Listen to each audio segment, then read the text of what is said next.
Kyrie Irving, you actually covered some of his high school games when you were Yeah. with MSG earlier in your career. Did Yeah, you ironically. so like were you I there worked for just MSG. were you there just covering the games, or like did you get to actually speak with him, interview him at times? So, one of the big breaks that I had early on in my career was getting to be a sideline reporter for the MSG High School Game of the Week.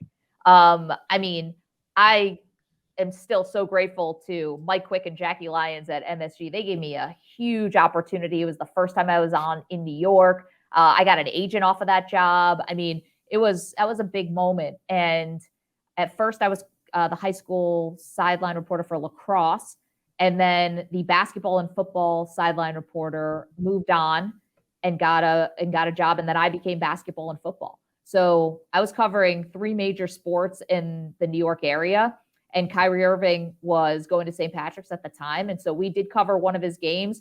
Remember interviewing him and talking with him. And then not that long after, because he went to Duke for a year and then went right to the NBA, he won the Rookie of the Year for the Cavaliers and then came to Sports Illustrated, where I was doing digital video interviews, and came and he was like, hey, high school, like MSG. Like, yeah, I know. And there we are again. And then later, even later in my career, right after the Cavs had lost in the finals to the Warriors, I think the second time after Kyrie had already won a title, but then they lost to the Cavs, I believe, the next season. Yes. I was hosting a red carpet for SI had 50 most fashionable athletes, or they did that every year. And we went out to LA and did a whole event, and I was doing the red carpet for them live stream.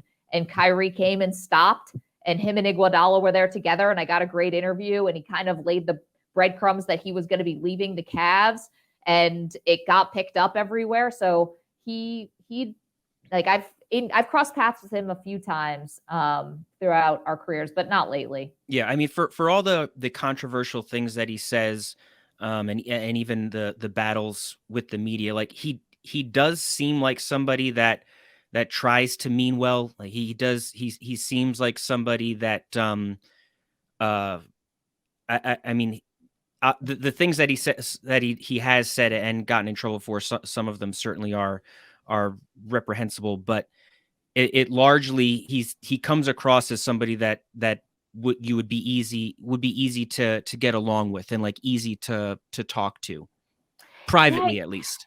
I'm not sure about that. This is like the hard thing, right?